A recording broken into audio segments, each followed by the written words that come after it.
All right, ladies and gentlemen, welcome to New and Final Bell episode 22. Yeah, you know we're here, and we're ready to stay here. But let me tell you something.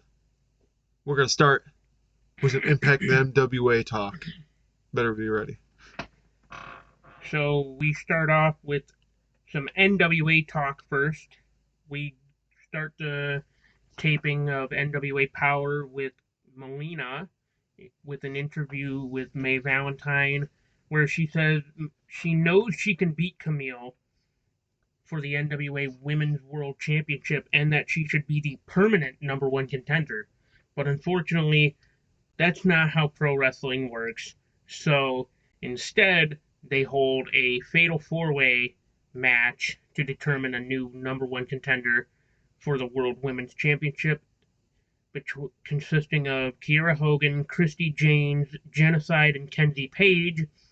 The winner of that match is Kiera Hogan. She is now the number one contender for the NWA Women's World Championship. Now we go backstage again with May Valentine. She's interviewing the OGK and the NWA World Tag Team Champions La Rebellion. OGK wants those NWA Tag Team titles. So they've been keeping pretty busy anyways between both NWA and Impact. We'll get to that though. Then we cut to ringside with Kyle Davis and Jax Dane, where he says he is sick of the NWA honoring legends, and according to Jax Dane, apparently anyone can be considered a legend. That angered Rodney Mack, the husband of Jazz, who came down to ringside and beat up Jax Dane. Could we see a match between Rodney Mack and Jax Dane in NWA? We'll have to wait and see.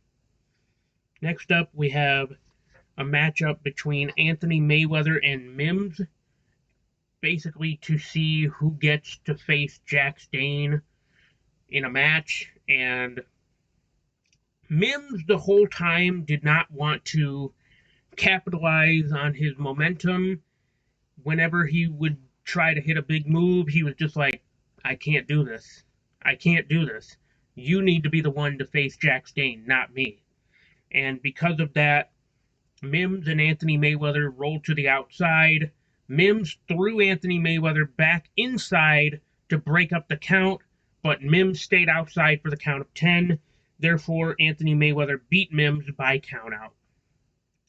Next, we go to a tag team match between the Dirty Sexy Boys of JTG, Jay the God, and Dirty Dango, formerly Fandango, in WWE versus the Rude Dudes of El Rudo Sam Adonis and the Dude, Jamie Stanley. Next up, we have an NWA Television Championship match between Tyrus and Jaden Roller, where Tyrus beat Jaden Roller to retain. And for those that don't know, the NWA Television title has a 6:05 time limit. 6:05 obviously being the time that NWA airs their power tapings Tuesdays on Fight TV and Fridays on YouTube. So in that 6:05 time limit, Tyrus was able to beat Jaden Roller using the heart punch that he learned from Mr. Universal Heartthrob Austin Idol. Next up, we go to a match between Scion and Judas, where it ends in a no contest.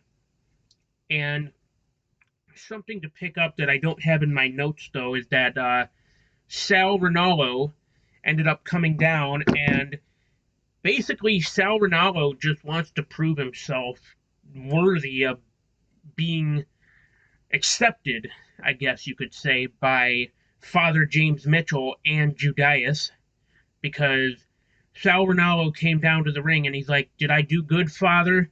Did I do good? And he's calling James Mitchell father as if James Mitchell is his actual father.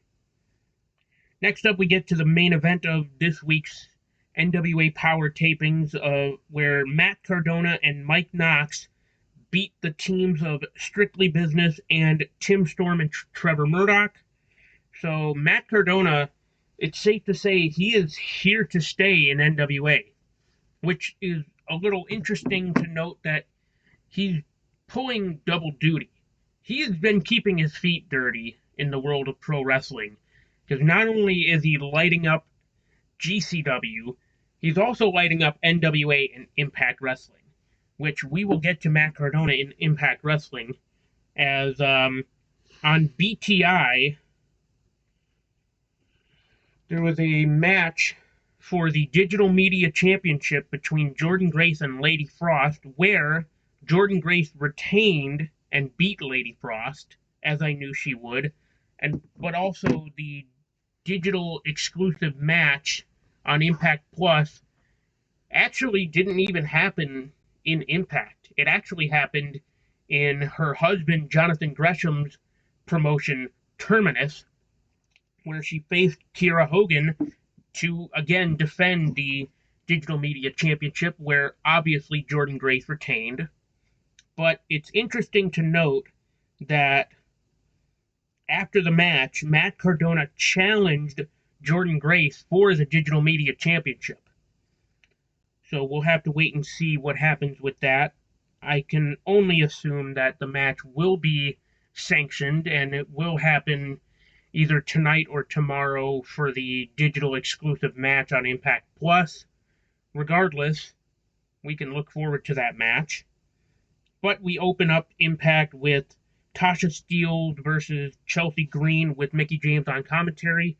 Tasha Steelz beats Chelsea Green. Then after the match, she vows to get nasty with Mickie James when they face off for the Knockouts title.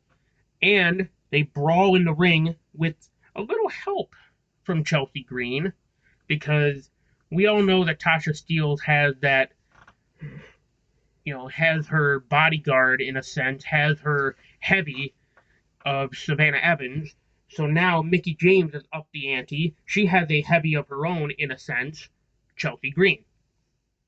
So, like I mentioned, Jordynne Grace beat Lady Frost on BTI, and that was when Matt Cardona challenged Jordynne Grace. Then we cut to another match in the ring. It was supposed to be a tag team match between Decay and The Influence. Unfortunately, before the bell even sounded, The Influence started beating down on Havoc and Rosemary, where Rosemary was sent into the turnbuckle and Brian Hebner threw up the X. So it meant that Rosemary was unable to compete in a tag match with Havoc against The Influence, and with the numbers advantage on The Influence's side, the numbers game was just too much for Havoc. She lost to The Influence, but The Inspiration cut a via satellite promo in Orlando, Florida, where they said they are still claiming that The Influence is copying The Inspiration. Next up, we have a 2-on-1 handicap match consisting of Zicky Dice and VSK of the Learning Tree versus W. Morrissey. Obviously, W. Morrissey gets the win, but he's tired of Moose ducking him, and he will find Moose, since Moose doesn't want to show his face. If Moose doesn't want to show his face, then Morrissey's going to find him. And Scott D'Amore is like, hey, no, we can't have this. So you'll get your shot, but we don't want you, hurting anybody in the locker room right now. So, at No Surrender on February 19th, Saturday, February 19th, W. Morrissey will get his opportunity against Moose for the World Championship. Then we go to the Ring of Honor World Championship match between Jonathan Gresham and Steve Maclin. Very, very back and forth match. I was intrigued the entire time. Very back and forth. Very just both men used all three of their rope breaks in the match, as it was contested under pure wrestling rules. During the match, though, Steve Maclin did use a closed fist.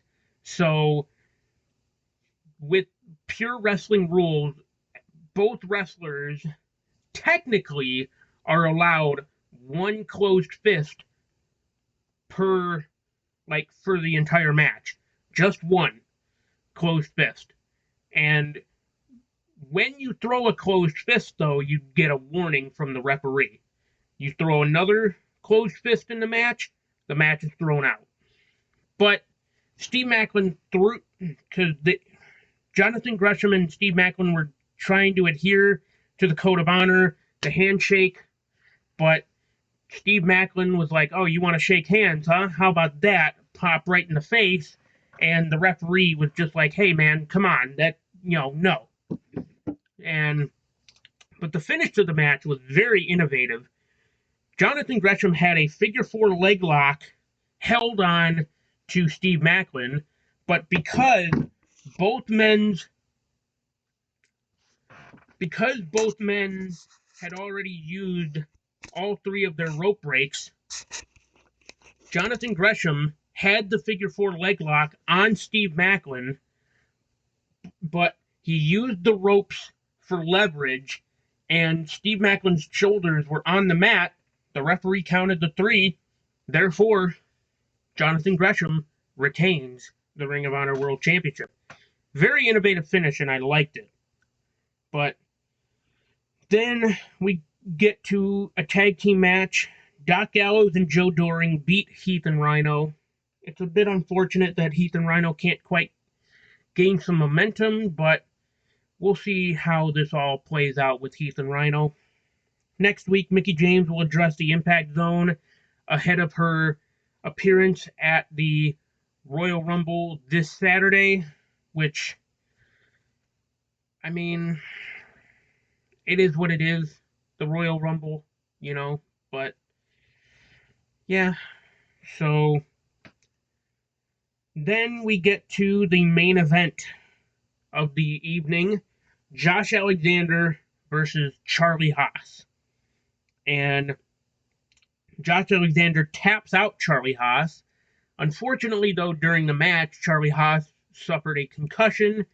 He even confirmed as much on Twitter, which is a bit unfortunate that he suffered a concussion in the match, but well wishes to Charlie Haas that he gets a speedy recovery. But regardless, then after the match, the Ring of Honor 5, so Vincent, PCO, OGK, beat down the two men in the ring of Charlie Haas and Josh Alexander. But Chris Sabin, Heath, Rhino, Rich Swann, Willie Mack, and Eddie Edwards even out the playing field.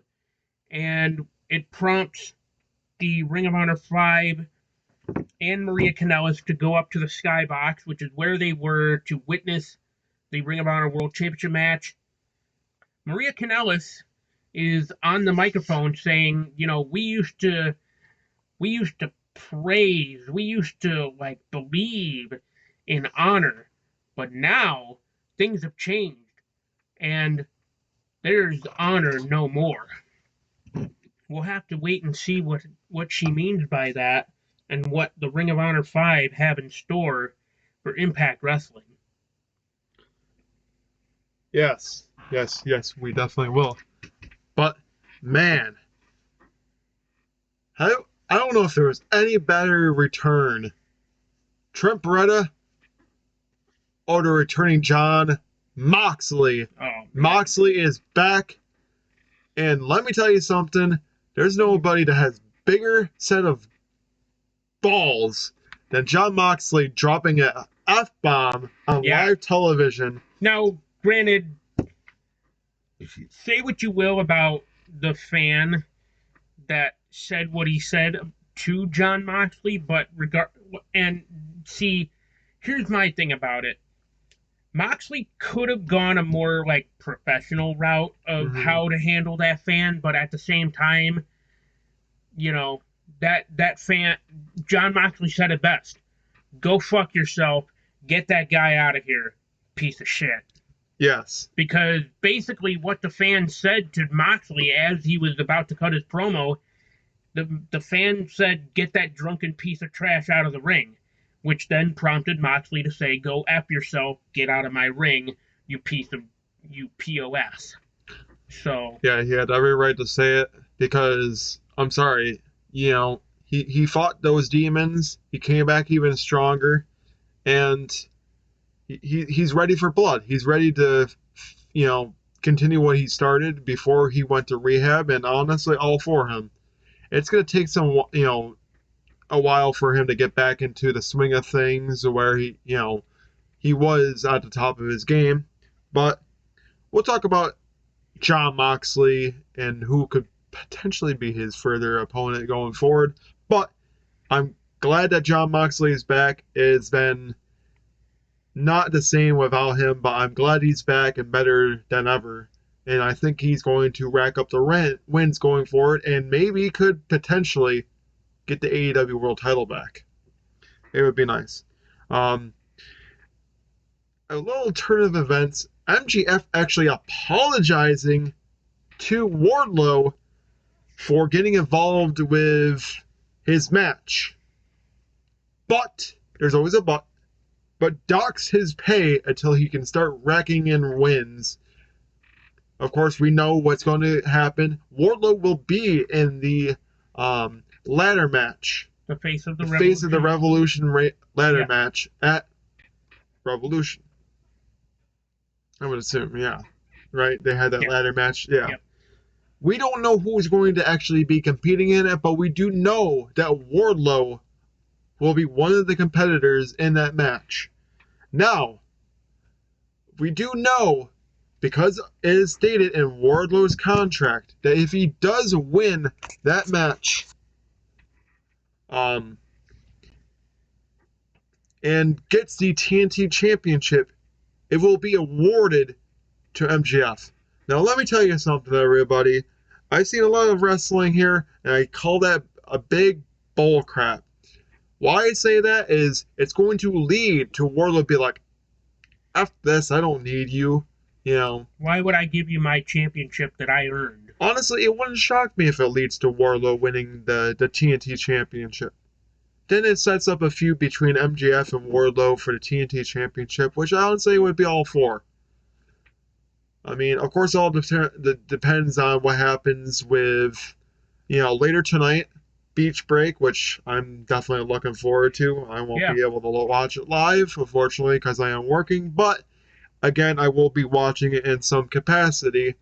But if there's any type of show to watch, it is Beach Break. All the matches are bangers. I think they're going to be bangers, honestly. There's high speculation that there's going to be a debut there. High speculation, and it's rumors, and it's just rumors for right now. There's no confirmation on these rumors. That Johnny Gargano, who is from the hometown hero, from Cleveland, Ohio, will show up.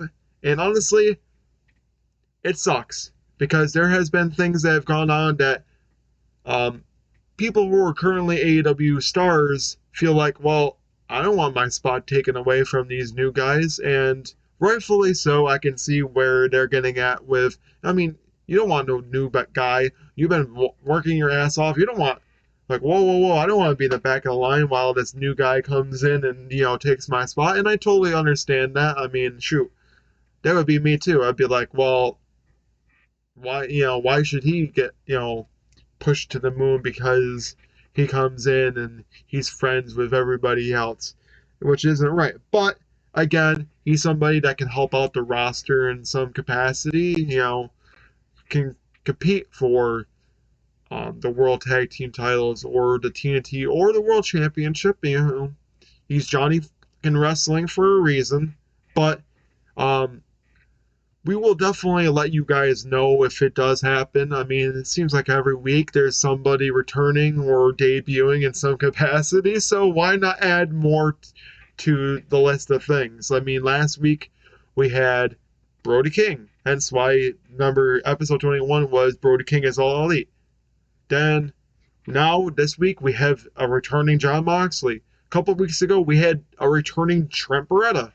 So, 2022 is a year of either debuts or returns. So far, though, Jon Moxley tops the cake for the best oh yeah, I think so too. return of 2022. I agree. But as far as the whole MGF and Wardlow thing, I mean, it's kind of the icing on the cake. It's going to be where it's going to lead into a rivalry between Wardlow and MGF, and I think it's been building for quite some time now, and I'm all for a rivalry between Wardlow and MGF. I don't know what that means for the Pinnacle. I would assume it's probably going to break up, but we shall see. I've been wrong a couple of different times in the world of wrestling where I think something's going to happen, sometimes the opposite happens. So we'll see what happens. Interesting mixed tag team match was the first match of the night.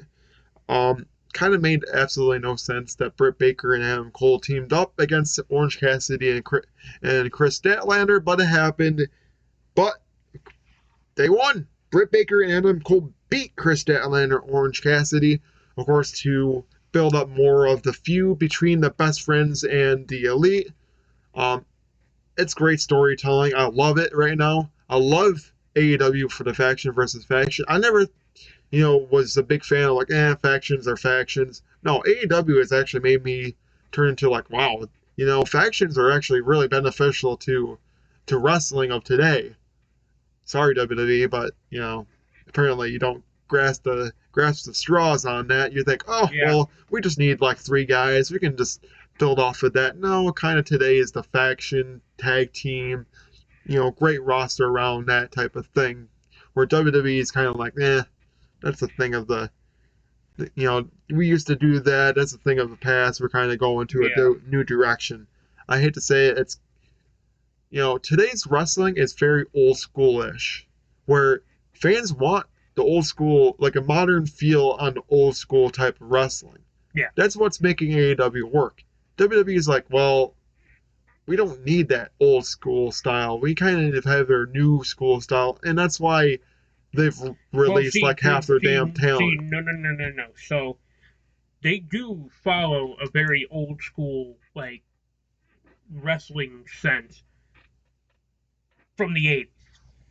Yeah, but of, nobody wants to see the top characters. I hate to say it. Nobody wants to see that 80s the 80s in today's wrestling. They rather see more so hardcore 90s style type of wrestling, and that's where Attitude Era. That's where you kind of getting it from AEW, but there's still some modern feels. That's what I'm saying. It's a modern feel on old school wrestling, which is making it work. If I could categorize it as anything, it's basically a modern day ECW. Yeah, I mean, and they're making it work a lot better than what ECW Well, yeah, Tony Khan also has a lot better funding than Paul Heyman ever did.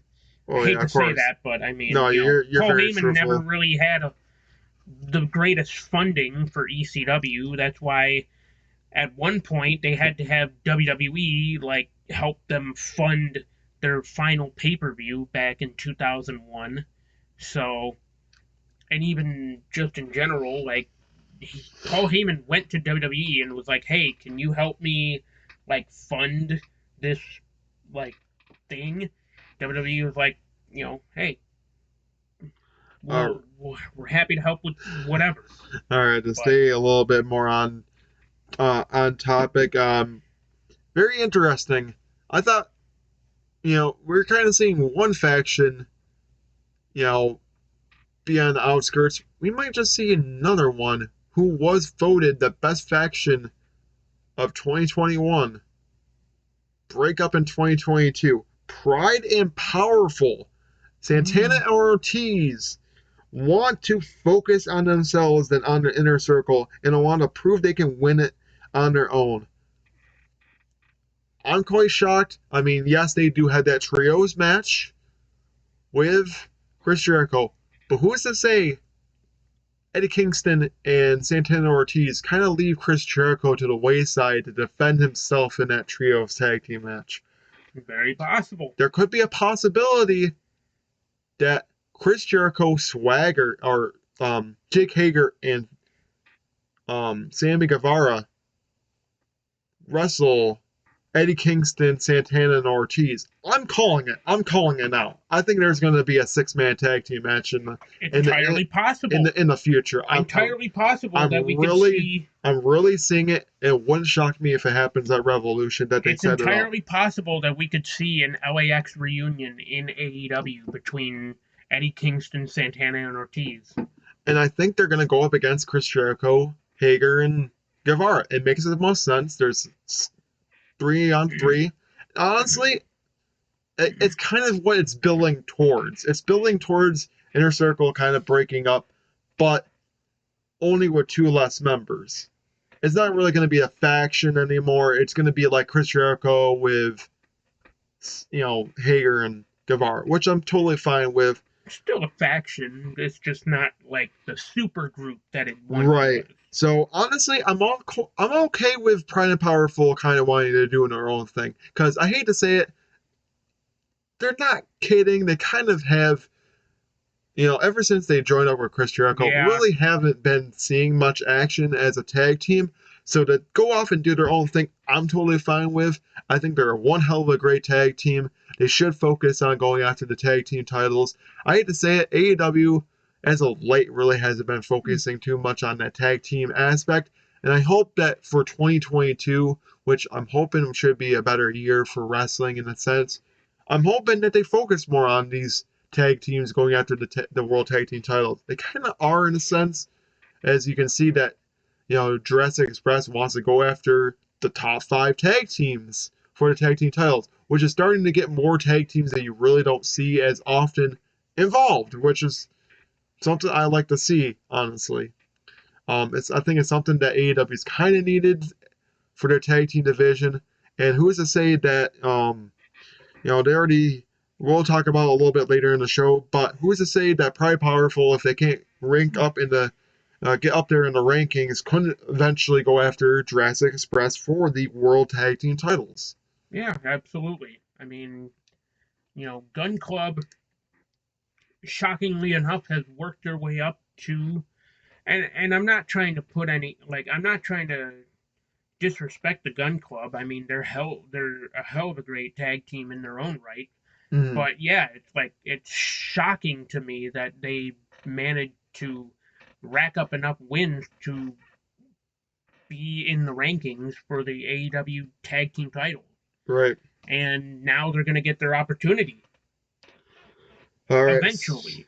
So, later tonight, I don't know if it's going to be the main event, probably not, but it's going to be a match on Beach Break. Orange Cassidy and Adam Cole will face off against each other because Adam Cole just wants to end Orange Cassidy's career after his girlfriend got put through the table. By Orange Cassidy. Thoughts on that? Yeah, the lights out match.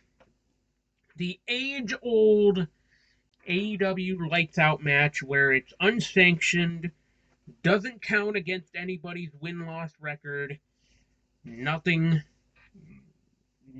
no rules. Like, Orange Cassidy and Adam Cole are gonna kill each other. Yeah, plain and simple. I think or they at will. least if anybody's gonna kill anybody, Adam Cole more so is gonna kill Orange Cassidy than Orange Cassidy. Yeah, there's a lot of speculation that Adam Cole is going to be winning this match. I mean, it could be the other way around, but it's going to lead into more of best friends against the Elite in a way, and honestly, I'm all for it.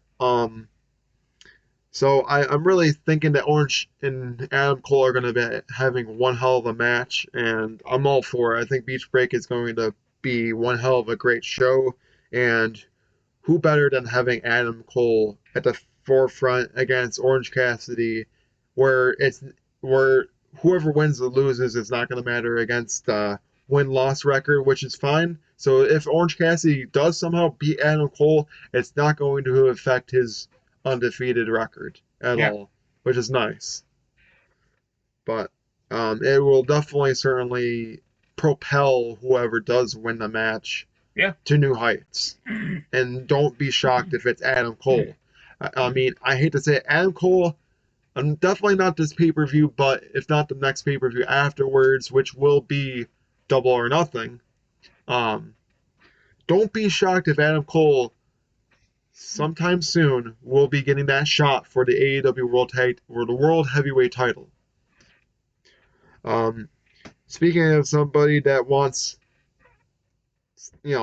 somebody, CM Punk beats Shawn Spears, and then after the match, he just wants MGF. When are we going to get that match? It could happen in Chicago in the Wintrust Arena, February 2nd. Let's not forget, though, CM Punk squashed Shawn Spears. He squashed Shawn Spears. Not a lot of people were happy about that, including myself, because, you spent all this time building up Shawn Spears to be, a credible opponent for CM Punk, and then you just squash him? What? Yeah, I don't understand it. I really don't, honestly. One GTS. That's literally that was it. One GTS, and then he pinned him. What was the booking behind that? I mean, I feel bad. Don't get me wrong. I feel bad for Shawn Spears because no matter where he goes, everybody does right now. Because no matter where he has gone, he really hasn't been nothing more than okay, well. You can't argue though that he hasn't gotten more TV time. Yeah, he's gotten more TV time and more pay-per-view. Being Wardlow's accountability buddy. Well, yes, but my point still stands is in AEW, he's gotten more TV time than he ever would have or even did have when he was in WWE. Yeah, I mean, that's very true, I guess. The man was in developmental for 10 years before he made it to the main roster. So, there's that. Yeah, so hopefully, this won't derail him too much, but again, eventually I think the Pinnacle will probably just be no more. FTR should be focusing on bigger and better things in the Pinnacle anyway. I mean, yeah, okay, cool, you're the AAA Tag Team Champs, but other than that, what have you really done, honestly? Well, they did have that match against Rock and Roll Express over the weekend. I will say, FTR was supposed to go up against Brock Anderson and Lee Moriarty. Or was it Lee Johnson? No. I think it was Lee Johnson. Yeah. I get it mixed up. I think it was Lee Moriarty. That match actually got scrapped because of the illness. I don't know if it was COVID related or anything, but that match was supposed to happen on Dynamite, but it was scrapped. No offense. Kind of happy it did because, no lie, FTR would have just gone out there and probably whooped Brock Anderson and Lee Moriarty's ass. Nobody really wants to see that on Dynamite. Sorry, just saying. That should have been just something that was left for Rampage. If anything, then Dynamite. That's just what I'm saying. But again, Gun Club won a shot at the tag team titles. Thoughts? We kind of said it already. I think that they deserve it. I mean, they fought their asses off to get to that spot. And honestly, with everything that's gone on with Billy Gunn and his two sons beating down on Christian Cage, it's kind of already probably put in place that they're going to go up against each other. It wouldn't shock me if it ends up being a six-man tag team match, more so than not. Maybe not for the tag team titles right away, but I'm calling for a six-man tag. I think it's going to be Jurassic Express and Christian Cage versus the Gun Club with Billy Gunn. So that's what my thoughts are, but I think that the Gun Club do deserve a shot at Jurassic Express's tag team titles. I mean, they are a top 5 tag team, so it makes all the sense. Cody Rhodes wants a ladder match at Beach Break, but is also teasing something else. Thoughts? I mean, what he did say is he spoke a lot of, he said that, okay, I'm going to, the most famous promo in professional wrestling history was the pipe bomb promo. I'm going to have my own pipe bomb promo. He poked fun at the Gunther thing. We're not going to go into very big details about why that, he said what he said about that. It was hilarious, but yes. So But he got the contract for that match. He's also saying that wasn't the contract he was expecting at all. He is still, it's kind of more so confirmed. He is wrestling as a free agent on AEW, which is very unheard of. A lot to see that happen especially in one promotion. That he's under not under contract. It's even crazier when you realize he's an executive vice president of that company. Yes, and he's wrestling without a contract. Yes. It's very confusing. I think he's still under contract as the EVP, but not as under contract as a wrestler. Technically, he's a free agent. He can go anywhere. He can literally take that TNT championship and walk away if he truly wanted to. But he's sticking with AEW. Honestly, I think this is a whole big thing where, yes, he's wrestling as a free agent, but I think it's going to eventually lead into a contract extension for Cody Rhodes. I mean, they'd be too dumb to just let him walk. What I mean by teasing something else, he's kind of teasing that he might end up being in the Royal Rumble match. He didn't really confirm or deny it at all. So, who knows? He could very well be. He might not be the only Forbidden Door appearance we see in the Royal Rumble as well. I forgot to mention that Moose has also been teasing a program with Roman Reigns as he posted a picture of back when Roman Reigns and Moose were in college playing football. Roman was on, I believe, Georgia Tech, and Moose was on a college, and Reigns was, I believe, on the offensive line, and Moose was on the defensive line. So they have met each other, apparently, according to Moose. So who's to say they couldn't meet each other again in a professional wrestling ring? That's what Moose has been teasing. Yeah, I know. But then again, I mean, yeah, it would be cool to see that happen. But then also, I mean, Cody Rhodes has been on the fences. I mean, he's been away from WWE for at least going on 6 years now. He's been out of WWE for a while, and he's been doing better things outside of WWE. Speculation might be that it just might be like a one-off Rumble appearance, and then he re-signs with AEW. That's what I'm thinking it is. Probably that's why he's still a free agent. I think Tony Khan is going to allow him to wrestle in the Royal Rumble. And then, now the question is, I kind of want to see if WWE will say that he's a current TNT champion. Probably not. Probably not. They would not openly acknowledge AEW. I just want to know what kind of reaction he would get if he ended up showing up in the Royal Rumble. Would people cheer or would they boo? Especially the kind of heat that he would get the second he shows back up on because AEW. I'm pretty sure he probably will, but he's already getting booed already enough, so we'll have to see what happens there. That's why I kind of, as weird as it is, I kind of want to see the Royal Rumble to see what happens with it. See who ends up showing up. We do not have Peacock. Yeah, we do not have the cock. And what I mean by that, I say Peacock, not anything. Don't get your mind out of the gutter, damn it.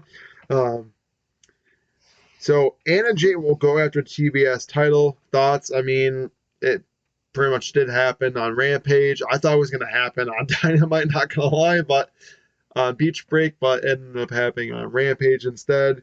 So I was telling Jason about that. They defended the TBS championship on TNT. It's all right. I mean, it's still technically the same. Obviously it's still Turner Broadcasting. Yeah, exactly. Just one of those things that I found. if we're gonna go, if we're gonna say anything, they defended the TNT championship on TBS before too. So Yeah, exactly. I did kind of skip over one thing. The best sign, the sign of the week for Dynamite, I actually have two. I have one for Dynamite, one for Rampage, which is usually not something that happens. This was just a special occasion. Um, Sign of the week, Cody Rhodes is my favorite heel. I mean, if he shows up in the Royal Rumble, he's going to be everybody's favorite heel because he's literally going to get so booed out of the building. Yep. That I don't think there's any saving him as a baby face. He might as well just turn heel. But then again, in the world of professional wrestling, if he turns heel, he might get cheered, like the Roman Reigns treatment. Who knows?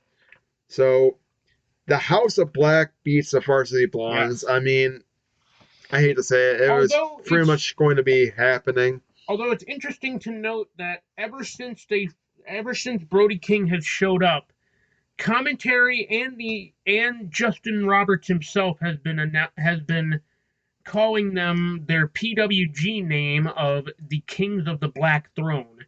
So, are they the House of Black, or are they the Kings of the Black Throne? Like, we gotta have a decisive name for these guys. Right, exactly. Yeah, I mean, I guess we'll have to figure that out. Pac, who got the black mist in both eyes, that bastard, who is acting as blind. He is blind no more. He takes the blindfold off and wants to face off against the House of Black. I just want to know who's going to team. Oh, I know exactly who's going to team up with him. Since Phoenix. Ray Phoenix is hurt with the dislocated arm or elbow or whatever you want to say it is, I think it's going to be Pac and Penta El Zero Miedo going up against the House of Black, and I think that would be one hell of a match. It'd be back and forth, and I think it's a match that needs to happen in AEW. I don't know when exactly it'll happen, but it's definitely going to happen. I'm all for it. I'm really all for it. Pac is one hell of a wrestler. I'm glad he's going to be coming back soon. And who better to do it up against the House of Black? Nothing against Malachi. I hate. It just sucks that they didn't really push him more as a singles guy. But now he's with his PWG tag team partner, I just think that Malachi is going to be used a lot as a tag team guy, and I'm honestly all for it because Malachi never really was utilized in a good way in WWE. So I think this is the best way to utilize him in AEW, and I think AEW is the best place to utilize him and Brody King as tag team guys, and we'll have to see if maybe a future title reign is in their grasp. Yeah, absolutely. Of course. By the way, to cut you off, I'm sorry, but by the way, their tag team finisher is freaking awesome. I believe they call it, if not the Inferno, it's Dante's Inferno or something like that. But either way, it's basically a suplex into a power slam, which looks so flawless when they do it. But either way, I just love their tag team finisher. It's awesome. So we potentially know who Hangman's next opponent is. Yeah. But he says if Lance Archer wants a shot at the title, come and get it. I hate to say it, Hangman. I think he's going to come and get it at Revolution. It's going to be the main event for Revolution will be Lance Archer and Adam Hangman Page. Don't insult the Murder Hawk monster like that. No, don't. He's going to come out there with a vengeance. And everybody dies for a reason, Hangman. Oh, yeah, I was going to say that, too. We also got the return to Lance Archer a couple weeks ago, too. Like I said, 2022 has been either a year of returns or debuts, and we're gonna, I guess, keep on adding more and more to it. Needless to say, AEW so far in the year 2022 has been full of surprises. Yes, it has, and I'm all for it. Honestly, I really am. But here's hoping to more surprises. I'm definitely all for Lance Archer and Adam Hangman Page going up against each other. I think it's going to be one hell of a match. I just don't know what kind of style match. I don't know if it's going to be a regular one-on-one match or have some special stipulation to it, but I think they're going to raise hell. And Well, damn right they are. um, Adam Hangman Page beats down, or actually no, Lance Archer beats Frankie Kazarian, the um, heavy metal Yeah. guy there. I mean, poor Frankie Kazarian. I know they had to build Lance Archer back up leading into that world title match, but man, why? Why do you gotta do Frankie Kazarian dirty like that? I mean, you haven't seen him on television in so long, but just to I have think him he's mainly been on like Dark and Dark being Elevation, down by which Lance Archer like that just sucks. But we don't after the watch. match, Adam Hangman Page beats down Lance Archer, leading to more speculation that they will go up against each other for the AEW World Title. I mean, why else would you have Lance Archer go out there and beat down Adam Hangman Page when returning, if not have it happen? I Yeah. mean, he Adam Hangman Page beat Bryan Danielson to retain his title, but I mean, why wouldn't you have him come out after the fact and not have him wrestle for the world title? So I think it's going to happen. Um, Dante Martin now heads back up against Team Taz. It is, you know, I forgot exactly who it was. I think it was Jay Lethal and somebody else, if not Jay Lethal, but like I don't know. I can't really remember. I don't know if you remember who Dante Martin had as his backup, but he has backup against Team Taz. I think it was Jay Lethal. I'm not okay with this. I mean, I guess the whole Dante Martin Team Taz rivalry makes sense because he was so there for a day and then said, nope, I don't want to be in there anymore. I just hope that this is going to be one and done rivalry with Dante Martin and Team Taz because I'm sorry, we've seen the whole thing with Brian Cage involved with Team Taz and didn't lead into anything. There's speculation that now he's going to be released from the company, which sucks, Fortunately, but yes. it's probably the best for him, honestly. It's unfortunate, but you should have used him. Yeah, I agree. Layla Hirsch showing a heel side. Thoughts on that one? Um, Yeah. I guess it's all right for her to lead into being a heel.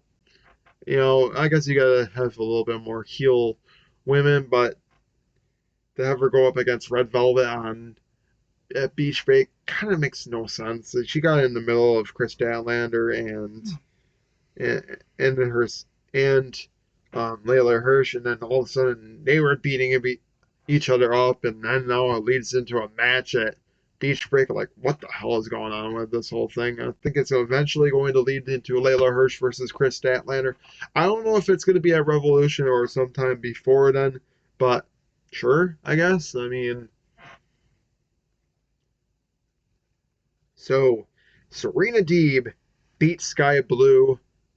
Serena Deeb is looking strong heading into whatever is going to happen. I don't know if she's going to wrestle for the AEW Women's World Championship or the TBS Championship, but right now, as far as any title matches, the only real one that's confirmed is the AEW World Title. I don't know about the the World Tag Team titles, but right now we know what is going to be for the World Championship. I would think that soon we're going to start preparing matches for Revolution. They really haven't like announced anything for it yet, but I would assume that soon it's going to be happening before the pay per view happens. Um, Matt Hardy will continue to recruit more talent, and now they are the AHFO. That means the Andrade Hardy family office is now part in that, They have and now merged. Andrade is actually going to get a bigger share of the profit over Matt Hardy. Matt Hardy's going to get a small, like 40 something, and then Andrade's going to get like over 50% of it, of the shares. They want to keep on um, getting more talent there. So Big money Matt making big money moves. he actually wants to recruit Darby Allin to the AHFO. So we'll have to see what happens with that. Matt Hurt, big money Matt making big money moves. Yep. So, which I don't know if I like honestly in the fact, but we'll happen to see what happens with that. I think it's going to lead into something with Matt Hardy and Andrade.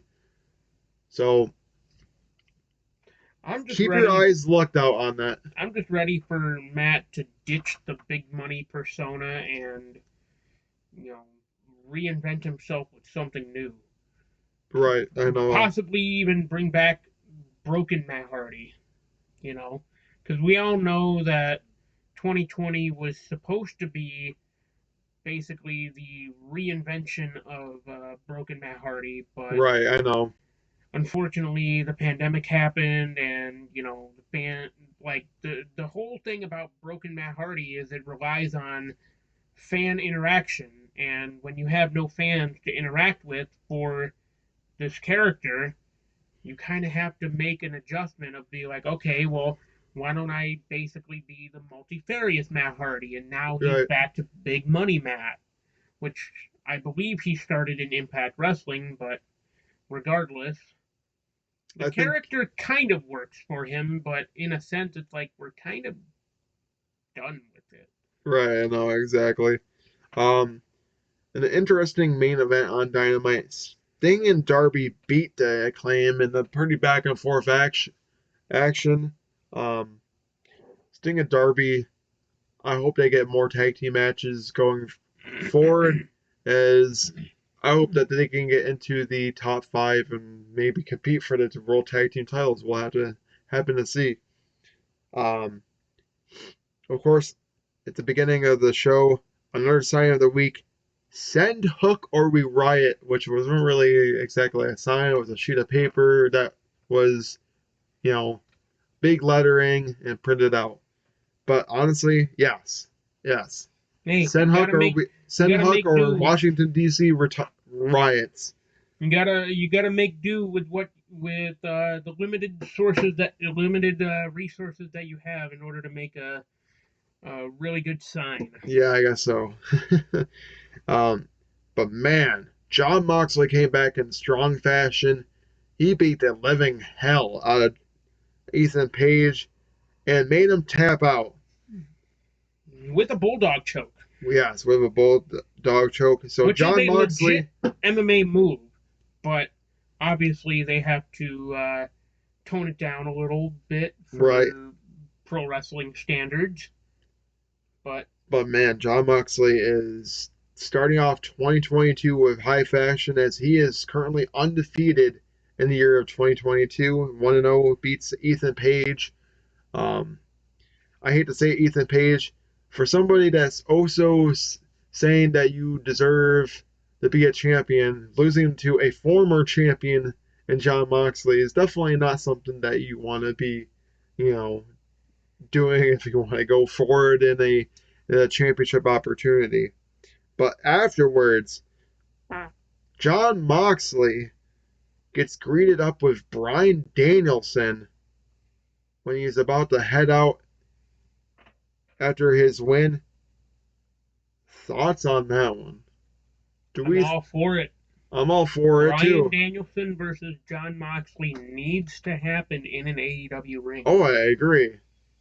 Those two men have put on bangers in WWE. They can absolutely put on another banger in AEW. Oh, I think so too. That's kind of what it's leading towards. I mean, both men don't have matches leading into the pay per view, so hopefully they can set something up between both men. That can lead into maybe them jump starting into maybe going after the world title or something like that. Hell, open the forbidden door. Let Bryan Danielson challenge Moxley for his GCW World Championship. No. But we'll happen to see what Yeah, no, because happens. we don't need deathmatch Bryan Danielson. That would end his career. So Jurassic Express actually wants a piece of the Gun Club for what they did to Christian Cage. Thoughts on that one? I mean, already talked about it. Probably a 6-man tag team match, and then also a tag team title match. So that's why I think it's going to be happening with that. Trent Beretta beats Nick Jackson, which I kind of found am shocked. I thought it would be the other way around. I thought Nick Jackson was actually going to beat Trent Beretta, but no. Trent Beretta actually uses the beach break on Nick Jackson and beats him that way. Man, using a page out of Orange Cassidy's book. Well, not to mention, that's a great way to set up for tonight, the special Dynamite Beach Break. Yes, I know. So we'll happen to see, what happens with Adam Cole and Orange Cassidy later tonight. But I think it's going to be a hell of a match. Man, there is some tensions flying between these two women. Mercedes Martinez wants Thunder Rosa and wants to take her out. The OG badass wants to stake her claim in AEW, and the first woman that she's got to go through, if the first woman that she has to go through is Thunder Rosa, then so be it. But oh yeah, I'm just hoping the OG that they put badass together. Is here to stay. I'm just hoping that those two women put on one hell of a match together. Honestly, and rightfully so. Hook. Well, they sent Hook, all right. So I guess Washington. No riot in Washington. No riot in Washington because they sent Hook. But man, he just with great fashion after Serpentico was using the streamers. Apparently, Hook does not like streamers. Hook doesn't like streamers. That man just beat the living shit out of Serpentico, and QT Marshall comes out and says, "Hey, I'm talking to you, Hook." And then Hook kind of gives him a judo throw.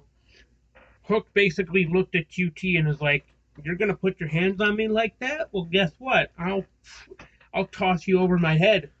Now I want to know, after Serpentico, is QT Marshall next? I think so. I think QT Marshall is next for Hook, and I hate to say it, Hook has just been on Hook is on a warpath. I just hope that this leads into something big for Hook. I hope it's not going to be like, okay, he's going to be undefeated and then somehow be somebody big and then just like derails everything that they built him up to be. So I'm hoping that Hook is going to be somebody that could one day maybe see him wrestle for the TNT Championship. I mean, it would be nice. It would be nice. I think it's something that they could look towards. If there's, we already talked about Anna Jay. Yes, she did compete against Jade Cargill on Rampage. Well, she thought she could be that bitch Slayer. Well, I hate to say it, but that bitch show kind of prevailed as that bitch Jade Cargill beats that bitch Slayer to retain her title. Man, Jade Cargill, 25-0 in her AEW career. Yeah, what a hell of a record. Absolutely insane. Who can stop Jade Cargill? That is a good question. I have no idea. If you guys know who could stop Jade Cargill, let us know, because right now I have no idea who could stop Jade Cargill. She just about damn near beat everybody that's out there. We thought it could have been Ruby Soho, but... Yeah, I thought it was going to be Ruby Soho as well, but who's to say it couldn't be somebody that we're not expecting? It could... I guess we'll have to find out in the coming weeks heading into Revolution. But right now, Jade Cargill is just that damn powerful, and she's that bitch for a reason. It's unfortunate that Awesome Kong retired because, man, could you imagine if Awesome Kong were still in AEW as an active competitor, faces Jade Cargill in a match, maybe for the TBS Championship, maybe a non-title. Right. Could you imagine the absolute sheer force of Awesome Kong versus Jade Cargill?